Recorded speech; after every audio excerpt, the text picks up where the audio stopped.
Hi, Bob Cubitt, the author here to talk about another one of my books and how it came to be written. I think this was the book I wrote in the shortest time. It normally takes me about 12 weeks to complete a first draft. Then, of course, you've got editing and redrafting and more editing and more redrafting. This one, however, I got on the page in the first 6 weeks. Um, I don't know where the words were coming from, but they just seemed to flood out of me onto the page. I was so excited I could barely contain myself. And this is the book, The Charity Thieves. Now, please don't get me wrong, I have absolutely nothing against charities. I think they do wonderful jobs.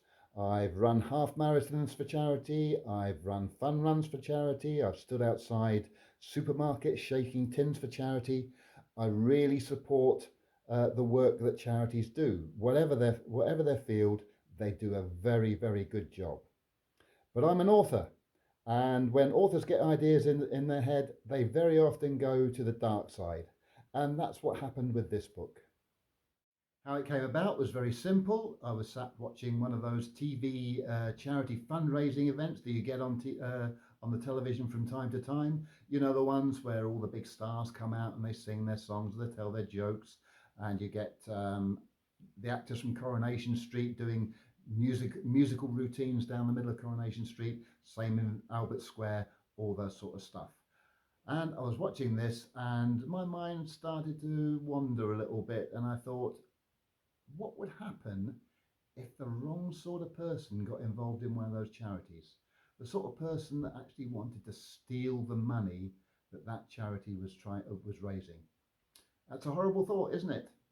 But that's what we authors deal in, is we deal with in horrible thoughts. So I played around with the idea for a while, and I came up with a character called Andy Mirren. And Andy gets his dream job working for a charity, working on the telethon that is going to be fundraising.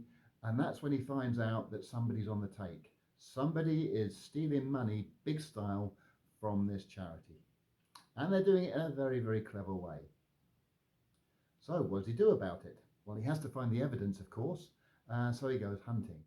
But at the same time, he's got his day job to do, and his day job includes babysitting the acts that go out to Africa to do the fundraising appeals, you know, the sort of thing, sitting in an African village, nursing a baby, showing you how how polluted the water is, all that sort of stuff. And these acts, when they're out there, they don't always behave as responsibly as they might do. You've heard about the sort of antics that pop stars get up to, that comedians get up to.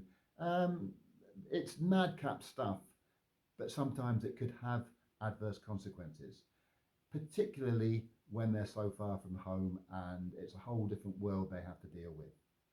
So Andy has to deal with that as well. So you get two stories for the one, if you like. One set in Africa and one set in the UK.